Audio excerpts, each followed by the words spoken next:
Hey YouTube, Fire was at 23. I wanted to do my second video for tonight. It's actually getting pretty late. I can't believe I'm staying up this late when I have to work tomorrow. So I wanted to talk about Super Nanny versus Nanny 911. Both are nanny shows involving families with out of control children. And so let's start with Super Nanny, which is actually the program I like. Joe Frost, the only nanny on the show, she opens up her laptop in her car and she sees these parents talk about their child or children who are totally out of control and they don't know what to do and they're all stressed out and all that. She goes in, she observes the family for a while and watches their interaction, and then she has an intervention with the family where she talks about, this is what I'm witnessing among you. And this is probably the biggest emotional point in the show because, it's pretty much what they need to hear. And it's always kind of ironic.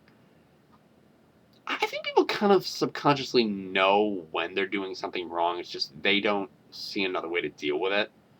I, I think that's probably one of the biggest issues with parenting. It's like you probably know what the thing is that has to get fixed. You just really don't know how to do it. Yeah, well, an example. They wouldn't go in if they didn't need help. So, they clearly know there's something wrong with this dilemma, and I think most parents understand. I think a lot of parents are always like, I don't want my. They always blame the mother. Well, it's like, who are they going to blame? You can't blame children who are like, 4 or 5 years old. They have so little life experience. They can't self-regulate themselves. That's up to a parent to do. So, I think most parents understand that they are the cause of it in some way. I think it would be re- so just blind if parents didn't believe that. So she has the intervention, then she starts introducing new tactics, directly interacting with the children now and the families, and introducing new discipline tactics, her naughty point, naughty step. I love that. I love that stuff. And we start, and the child, of course, rebels in some way because now he can't get away with things. But it's a struggle. It's reestablishing who is in control of the household, the parents. She goes away for a while, lets the parents work on the system, and she sees where they fail and where they don't, and where they do good. And then she comes back and has another discussion with them about where they need to refine it, and they try to work out a couple things in the last segment of the show. Really good show. I think it portrays it fairly realistically. It doesn't. I find Jo to be very amicable. I think she's very upfront and direct, not demeaning, but just very upfront and direct. It's like, she'll be like, you two don't have a collusion as to how you discipline your children. Or you're completely non existent in the discipline of your children. You just let them run wild and then you wonder why they're so out of control. It's like, it's just very to the point. Like, this is the thing that needs to get fixed. There was one gentleman I remember that he would always come home and he would just like completely ignore his children for like an hour, and his wife had been taking care of all three of them the whole day. And it's like, excuse me, like, start becoming a parent. Like, did you forget that you have children? That like they're like entities that like you need to interact with in some way.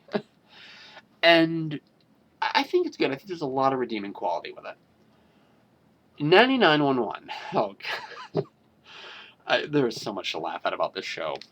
Okay, I'll try to. Let's be serious about what happens in this show. Okay, so 9911, a video submission is made saying, our children are out of control, come and help us.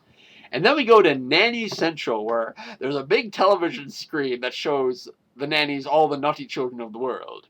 They talk about they generally talk about what they see in the video, and then one nanny is selected to go out and help the family. That nanny arrives at the house, in traditional nanny garb, which I don't understand why that's really a necessary part of the show. I guess it's the coloring of the show. And then they come in, they watch the family, and begin to interact in the discipline of the child and start introducing new timeout rules to start establishing routines with the children to get them in line. And all the while, we see one parent or one entity in the family who just, I don't like this, and run, I'm going to go do this, and I'm going to do this, and I just don't care. And it comes to the end of the show where finally the nanny just has to say, you're a jerk and you need to start interacting with your children, and then everything's okay. I'm dead serious. That is literally the show. I've watched several episodes, and that is quite literally the show. And it's like, wow, that is such a cheap emotional payoff. There's just no comparison of 911 to Super Nanny. Super Nanny is such a better constructed show and gives you a much more better warm fuzzy feeling than 911. 911 is just so cheap in how it tries to get your strings, and I almost What is up with it? I don't. There's no comparison. I don't know what Fox was thinking. Like, there's just no comparison to the shows. All right. Hope you've enjoyed. There should be one more upload coming tonight. Take care.